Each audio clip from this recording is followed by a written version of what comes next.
procedure, or do we need them to talk to keep testing on the live stream? Yeah, I think it should. Is that better? Just keep testing? Okay, I'm Sam. Yeah. Yeah. Okay. Okay, they can hear us. Okay. Cool. So sorry guys, it was apologies keep for going? the no. I think we roll from the top. From the start. From the start. Let's start again. So, guys, apologies for the issues with the sound there. We're back going now. Thank you for joining us. Thank you for your patience. My name's Dan White, Managing Director of the Ray White Group, here with my brother Sam, Chairman of Loan Market, and together seeking to provide you with real value tonight. There's so much confusion, so much commentary about the real estate and finance market, so many negative comments in the market, so much uncertainty. Tonight we talk about what's happening now in the market, our observations, what we think is unique observations across the whole sector, and a chance for our customers to consider the best decision for them and their families going forward. Should they sell in the current market? Should they wait? Lots of different things to talk about. Chance at the end for people to post questions in your chat box there. Please shoot them through. We look forward to getting into them at the end of the presentation. Yeah, I think it's important. Dan and I, we don't have a crystal ball. We don't profess to be experts, but what we do believe in is transparency in data. So, for those of you who don't know, the Ray White Group's been around since 1902. Ray, Dan's and my great-grandfather, started the business back then in 1902. And we operate now in all the major markets in Australia, and we do, this slide shows our market share, which is about 11% of online listing market share. Our nearest competitor is about 4.7. So we do have a good perspective of what we're seeing on the ground today. Loan Market, our mortgage broking business, is part of our family group. We help over 24,000 Australians every year get finance. In fact, we've done $3 billion in mortgages just in the last 2 months in applications for customers. And this ability to look at both finance and real estate, the intersection of that, and spot some trends, we think provides some interesting data. And what we want to show you tonight is really what we're seeing and present to you some information for you to be able to make some decisions. A lot of this, we've got people on the line. We're going to talk about Australian data only. The problem with that is that it's a broad set of data. What happens in your market is very much different maybe to what you're seeing, or might be different to what you're seeing here. So reach out to the local offices, 1,000 local Ray White businesses that you can talk to, local loan market mortgage brokers you can talk to, and they can help maybe tailor what your individual circumstances, your needs, what you are seeing, questions you have with the local market. But tonight we're going to talk about a snapshot across the board. So what's been happening?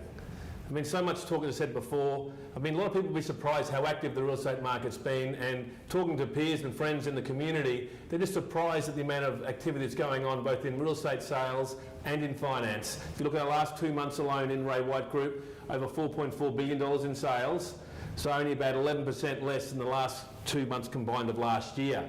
So not much different.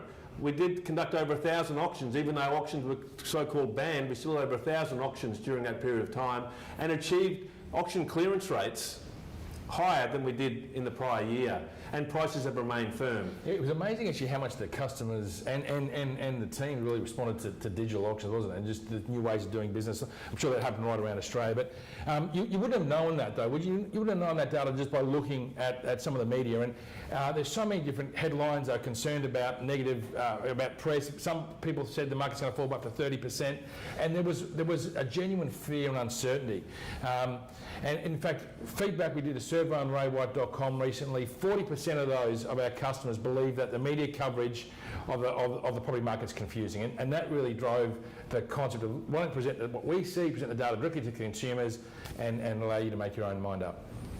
Let's go through some of the key drivers. We're going to talk a little bit about supply and about demand, and really what we're seeing, how those two factors are crossing up, what we've seen the last 2 months. Absolutely. So let's go through demand first, which is obviously the key driver of all the market. Demand, buyers, very, very strong over the last couple of months. One thing we've learned, and again been reminded again, haven't we, is the deep love, fascinations that Australians have for real estate, the faith they have in it. In times of uncertainty, they still believe in it. It's a safe haven. I know it's a cliche and we can get ridiculed, can't we, by people saying, oh, we've heard that a million times before. But that's a reason why, because it keeps happening. And the last couple of months, more than ever, we've seen that resilience, that faith in the market come through. driven largely by interest rates. We'll talk about that before. And when we talk about property crashes of the past, when we've heard our grandfathers and parents talk about it, largely they were high interest rates, low interest rates now. All-time lows, aren't they? You'll talk about that more in a moment. And here's some more proof of this buyer activity, this demand. Well, firstly, this online buyer inquiries. Let's go through the process of how buyers go through the system. Firstly, searching through newspapers or the local press or online. Easy to measure online activity. This is our chart here showing online inquiry on Ray White websites. And you see there the grey line, which is this year, dropped a lot. At the start of the restrictions, April, May, dropped about 25%. Sure, it's a bit, but probably less than what people thought. And look at it now, above where we were last year. We've got more people looking at property online, doing their buyer search, than we did last year. And that's an interesting stat, but it carries through into the real world. And this is a graph you'll see of property inspection. So we use an app with Ray White agents that measure the number of people coming through and record the people coming through to give information to vendors and reporting to vendors. And this shows what the buyer activity has been, or inspection activity has been. So you can see the big drop off. Those you can't read this slide too well, it's about 14,000. The graph starts about 14,000 on the left and it starts on the 16th of March. So that week there was 14,000 people through a Ray White open home. Then of course there was open for inspections were banned and the number dropped off to 4,000. That doesn't mean that 4,000 people were breaking the law. It just means that there were 4,000 private inspections that went in, just individual inspections, not through an open home. And then that you can see that really troughing along right the way through till the 27th of April, that period there, nothing much was happening, and then you can start to see a climb. And where that is now, on the 8th of June, the week beginning 8th of June, is 20,000 people came through a Ray White open home that week, and that is about 30-odd% higher than where it was before COVID came through. So it's not just online traffic we're seeing, it's also real-world traffic into open homes. And then the next stage of the buyer process of this demand side is people bidding on property, either through a private sale process or through auction. And auction, obviously a very transparent process, and we have a lot of data around this that we watch closely to measure buyer activity. And if you look at the chart here, the grey line is showing the number of people that register to bid across our auctions across Australia. We do about 28% of all auctions across the country. We have done over the last few months, so this data is pretty relevant. We've done, our number of registered bidders peaked in May, better than in February or March, more people registering the bid than we did before, and certainly a lot higher than last year. And so these figures of registered bidders per auction are better than we've really ever seen before, even in peak periods of years prior.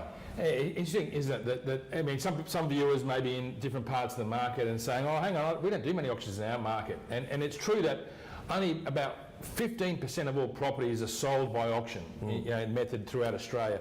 But what is interesting is it gives us the best data, doesn't it? It gives us the best insight into what's happening. So these trends you can apply to the broader market, but we collect it on the auction market, which is about 15% of the total sales throughout Australia. And the bigger markets too, often the Sydney and the inner city Melbourne as well, which are a really important part of the overall dollar volume, are auction driven. So these particularly relevant for the health of the entirety of the market. Yeah, and it does, but it is a skew, doesn't it? We'll do that maybe in another interview or in a question. But this demand side, then throwing to you really in loan market, putting a loan market hat on specifically for this, buyer confidence.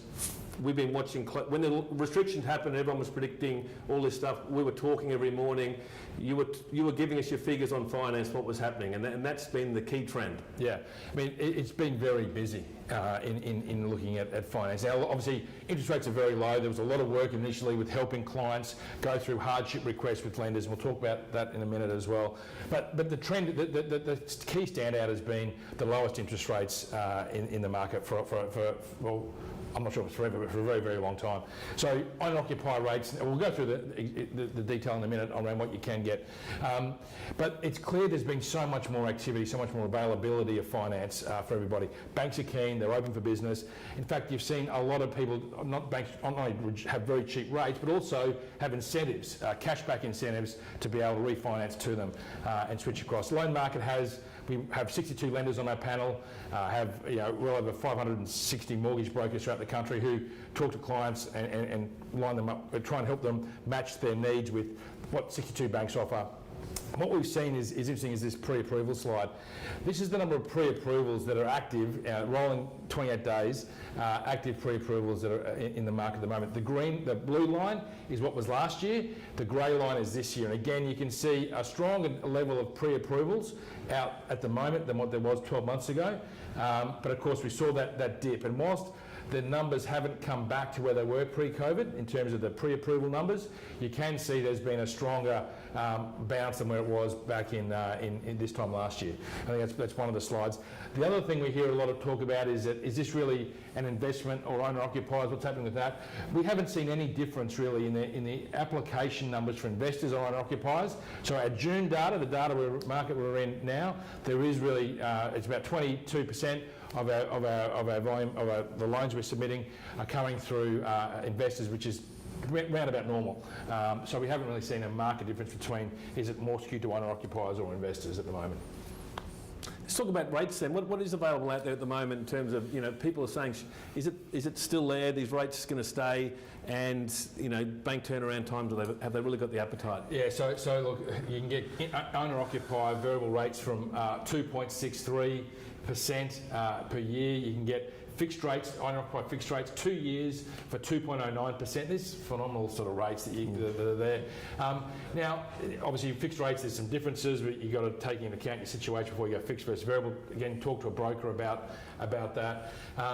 One of the trends we've noticed, though, is that the turnaround times for lenders, the time it takes for lenders to say yes or no to a deal, is increasingly variable between lenders. So some are at 2 days and some are at 15 or 16 days, and that's because there's so much more work that's going into check deals, and also it can be because there's been everyone's working remotely. There's been some changes in workflow that's meant that some lenders have found it harder than others. So, but by and large, the markets are strong, and one of the differences is really turnarounds. So just get organised a bit earlier for buyers. I think you need to be ready. I think it's another reason to talk to a broker is that one bank might be at 30 days.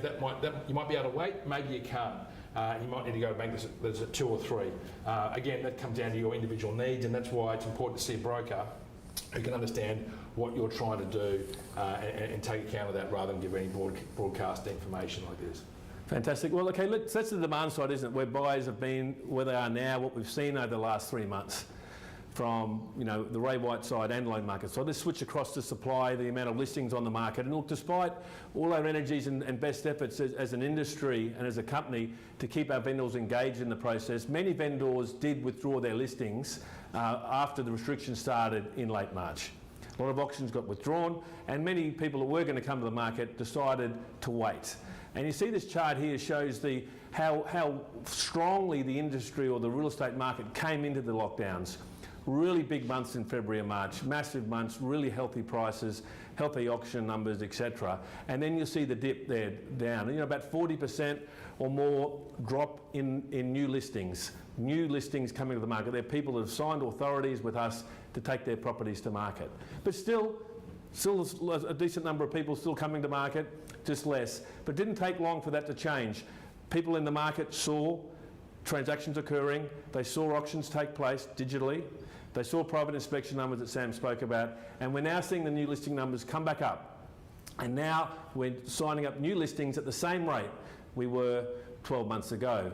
But overall, the big picture on total listings, that chart shows the new listings. Total listings are still down on last year, about 4 or 5% down, and well down, about 8% down on 2 years prior. So there is less stock in the market now than there has been before. Even though demand's holding up, we've seen that supply withdrawn a bit. And that's what we've been saying for some time, haven't we, that the market has been good to sell into. And all through this period of time when listings were falling, we were saying to our customers, hey guys, now's a good time. There's buyers out there, less stock to compete with for yours, so come on. And then we saw our auction clearance rates be really strong. I mean, Sam spoke before about auctions. We did 62% clearance rate last week in our auctions, which is a good number in any market. Yeah, well, it depends on where you're from. Like some people might look at that number and say, hey, 62%. I'm based out of Sydney. I'm used to seeing numbers. I heard it was 80%. What's different? Yeah. And it is important, I think, sometimes to see that figure's a national figure, isn't it? National average, yeah. And 62%, how does that compare to normal? Those who are trying to calibrate Yeah, that includes Sydney above 80. We've got strong numbers in Melbourne as well. So you're right, some markets like Queensland and other big auction markets don't have the same clearances as, say, people living in inner city Sydney or inner city Melbourne. But 62 is a strong number in any market. One other thing, sorry, just on that too. Some people who are not in the market, or don't have sort of don't understand right now, might be saying, well, does that mean if 62% sells, does that mean 38% don't sell? Does that mean that it's a 6 in 10 chance of me selling in my property? Or Yep. So that's what's sold by auction day, and so obviously negotiations post-auction, follow-up and that sort of thing. So yeah, of that balance of stock, some that's get cleared, some doesn't, depending on where the market is. But of course, that's our role to ensure that property continues on post-auction if it doesn't sell in the day. Allows a vendor to make an informed decision as to what they want to do, right? And then how that leads to finally to sales, the demand and supply things we spoke about. Here's a slide here showing that overall sales figures. Not surprising that our sales numbers, wow, look at those numbers in February, March, a really super strong market. And then coming off number of sales, but that's just because it matches the number of listings. We had less stock to sell, strong buyers there. Our conversion of listings to sales remains strong. And look at where we are now, very similar sales on a conditional, unconditional basis as we speak now. So fascinating time. And overall, we've seen prices, we saw that, people talk about prices coming off. If you take the peak of that early March, yeah, maybe we've lost a bit of that premium. But if you look back compared to prices of 2019, we're certainly finding that right across our markets. So, I mean, that's one of the questions, one thing for is we know that some people might be thinking of selling, might be saying, should I wait till spring or should I sell now? What should I do? You know, should I wait till then or move on? That's still the question. That's a question we put up, be posed. Yep. We haven't answered that yet. Let's get into that now. So I suppose before we start talking about the specifics of where we are right now, let's just talk generally about, is there a good time to list and get a better price for your property? And I think the general perception in the market is, if I list in spring, I will get a premium result. And we're already hearing that from our vendors saying, well, I hear there's a bit happening. Well, I'm going to wait till spring to list. Well, this is a sort of chart here showing median prices and how it changes over the year. This is our average median house price data over the past 3 years. And this is Ray White data. This is Ray White data showing what's the median price at the date of contract, not when it's listed. And you'll see here, when properties get sold, they get generally the best prices at around late August, September, through till around November. But not much difference between sort of September and November. That's when it's sold. So our discussion around now is, if you think people should wait to list to September, we've never believed in that. We believe that if you list now in the winter period and get ready for sale, you'll be probably selling sometime in August, late August, early September, by the time you get your property ready, by the time you market it and get things done. So when we talk about waiting to list till spring, this is nothing to do with 2020, it's a perennial sort of question. And our data shows that getting ready to list now and getting on the market now is a good time. Why? For the same reasons we've seen this year so far, less stock on the market and buyers are still active. People are going to be around this winter too, aren't they? They'll be on travelling as much, so certainly the activity there. So, well, the seasonality is going to be a real question mark in every business, isn't it? Like how seasonality affected with what's going on. But you're right. There is no interesting thing is that the data shows out there's no mathematical reason to wait till spring to list. Absolutely not. Absolutely not. And then January. You want to talk about January number there? Or well, I think the January number, they're talking with the guys. I think it's more regional properties sold at a lower average price point than the capitals in January. Obviously, big markets for us in the coastal regions, parts of Queensland, New South Wales, etc. So that explains that lower figure. But I suppose that's the overall big trend. Let's get back to 2020. There's no doubt there are risks ahead in the market in terms of people deciding what to do. Let's just sort of talk about some of those risks and how that might play out in the minds of ourselves and our customers. And look, I just sort of want to emphasise again, we're not saying we know what's going to happen. No one does. I think anyone who says they do, you've got to sort of really caution that. So how can someone know that, given what we've been through in the last 3 months, let alone what's going to happen in 3 months' time? But obviously there is some risk that people have spoken about already. So the JobKeeper and JobSeeker, they're due to end in September, and that some people are saying it's going to lead to changes in the job market. We're going to see a lot of that deferment that banks gave clients back, in mid-March and April will extend through to mid-September and October. And there's concern saying, well, if there's people coming off that, there's going to be more stock now. there's two schools of thought on that. One is that it's not nearly as bad as some of the headlines predicted, and that a lot of people are still paying off their mortgages even though they've got deferments from the banks and they just wanted some liquidity. But How many deferments are there? There's quite a big number, isn't it? I think there's about 1 in 14 mortgages, 1 in 14 mortgage holders got a deferment approved from the banks. Big number. But then there's recent data pointing out that of that 1 in 14, 1 in 5 of that 1 in 14 is actually is really concerned about what they're going to be doing. That there's a significant part of that of the people who got deferments are still making payments. But anyway, I don't want to make any comment because I don't know the data. I'm just there's obviously concerns that at the end of that September-October period, there's going to be some pressure. And I think what this data is showing is if that's a concern for you, and maybe it is, maybe it isn't, and if you're in a situation where it's causing a lot of anxiety and you're saying, well, should I sell now or not? The data's showing that now the market's working. And I think that's good news for every homeowner, that the market's still fully viable and fully operational. So let's go through that then. So the various customers we're speaking to, we either got people, you mentioned before, people concerned about financial issues with their own sort of position, uncomfortable to talk about, but obviously people might be thinking that way. People wanting to upgrade, buy a bigger property, and people wanting to downsize. Family things often drive real estate decisions. Families get bigger, or kids move out, all those sorts of things. All those three people just trying to mount the argument to wait. Why wait when the market, there is risks down the track? There is stimulus coming, obviously, out of the market for the reasons you say. Buyers remain strong there at the moment, and there is we're having a seasonal dip in listings. People waiting, as I said before, to list in spring. So, in answering the question, sort of reverse it a little bit. My thing is, I can't see a reason to wait. If you're thinking about this, now is an opportunity in the market that may not be as good down the track. Yeah, I think that's the point of this, isn't it? Like, everyone's got to make their own decision. But this is really about trying to give some information that enables you to do it now. In your market, how that works, what's happening, that's the best way to get more information locally is to go to the local office, get information. They've got the local data they can give you. This is more a chance that we're not seeing any reason to say this is a problem. You've got to wait for some reason. We're not seeing that. Of course, real estate, we often get criticised with the thing, of course you want people to list and all that sort of stuff. Obviously we understand that. However, all these people are saying there's these concerns down the track. We're just saying, well, now is a good time. There's a dip in listings. We showed what's happened despite lockdowns, restrictions. We sold all these property at good prices. Why would you wait? Finally, though, Sam, buyers, obviously the counter of this is, well, buyers, and if you're saying there are risks in the market and go now, the buyer question, our confidence that buyers are going to be there, obviously, it's critical to this whole discussion. Yeah, and obviously the buyers, we'll obviously keep monitoring buyers as we go, but the good news I think for buyers is that I think the Australian economy so far has come through remarkably well. The health data is good. A lot of the economic data compared to a lot of other countries around the world has been positive. Interest rates, I don't know anyone who's really talking about interest rates rising. So I think interest rates can be comfortable with things like, and it is still cheaper in many cases, not in all cases, but in lots of markets, it's actually cheaper to be paying the interest on a mortgage than it is to be paying the rent. The difference being the capital payments actually of the mortgage you make, which is effectively forced savings, the delta between, it's actually cheaper to pay off mortgage rent. So I think for those sort of reasons, it still does make sense. But of course, property is a long-term game, isn't it? It's not a short-term. You've heard that a million times. There is cycles. There are property go up, does go down.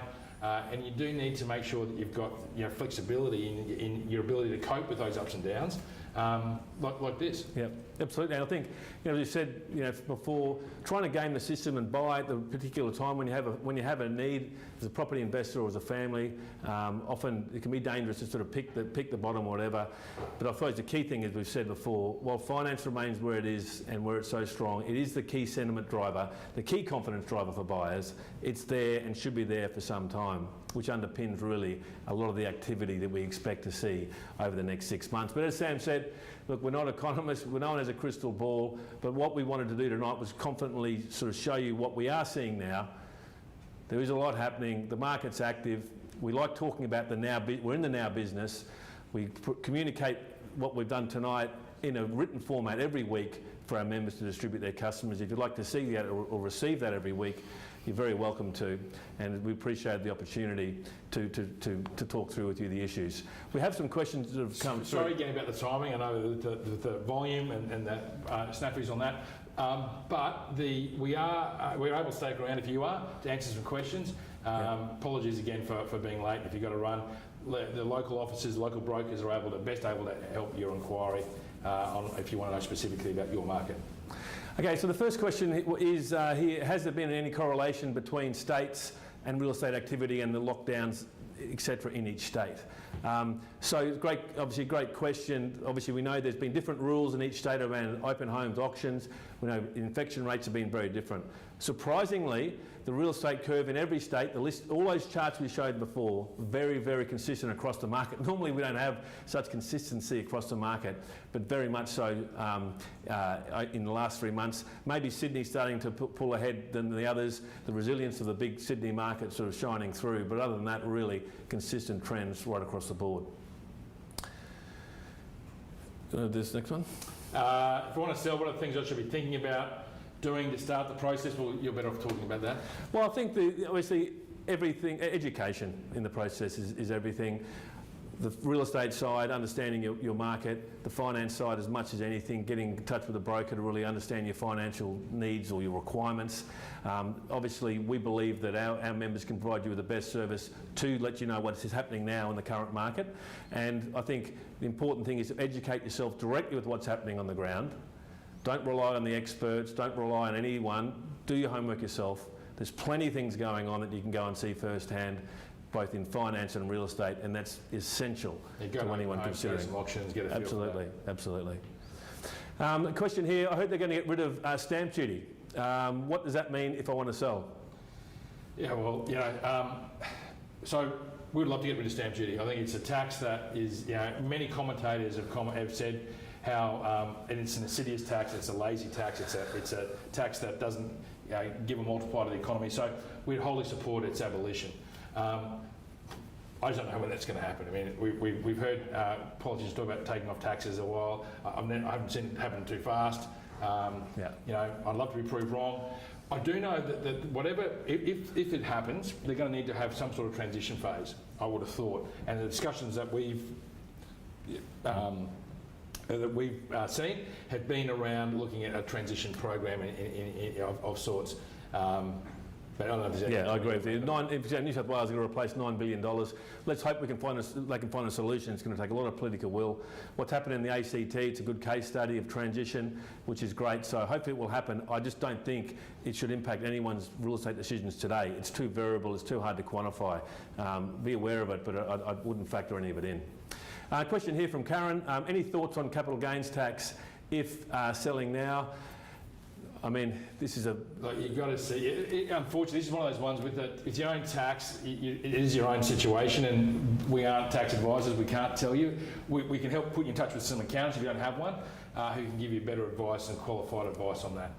Well, I think it's one of those personal ones. Obviously, that we'll leave that with you. There's ability for us to answer that through the forum maybe later on or after the session. We can put in touch with people who can tell you. Okay, question from Jay. Do online inquiries have a relationship with price and overall demand? Well, this is a really important question. Of course, there's no direct correlation. We don't know yet. It's one of these things we're going to find out, isn't it, really, to track that more in time. Yeah. Well, look, I think what it does show, it shows a barometer of a number of people. The question then becomes affordability around finance. Will that hold? The question then becomes how much stock's in the market. Is there enough? Is there too much? Is there too little? So what it does do, it underpins a large part, not all of it, the demand drivers. And we think online's relevant. Obviously, open home data is probably a bit more relevant. And finally, auction bidding numbers for us is even more relevant. So all those things getting closer to the transaction, the data gets a greater correlation. Okay, the question. I think on that, sorry, if there's any budding economists out there who are looking to want to get hold of some data from us and run some correlations, we'd welcome that's some people to come in and just see, have a look at it and tell us and answer that question. It's a great question. Okay, Tracy, great question here. This is very topical, obviously been up with the news. There was a report today in the ABC, the RBA wanting to pause real estate transactions, mainly established homes, because they were really worried. This is in April, I think it was the emails internally in the RBA. They were really worried, so there was an emails going around saying maybe we should pause the real estate market. So I read that this morning. I couldn't believe what I was reading, to be honest. I mean, that would have been a real huge issue. I think that the fact that the industry stayed open and was able to do so many sales, and not only we're talking about real estate sales, we're also talking about property management, it's a whole other issue. The fact that so much occurred in 2 months kept the industry employed, but more importantly, I think, gave every homeowner confidence in the value of their property.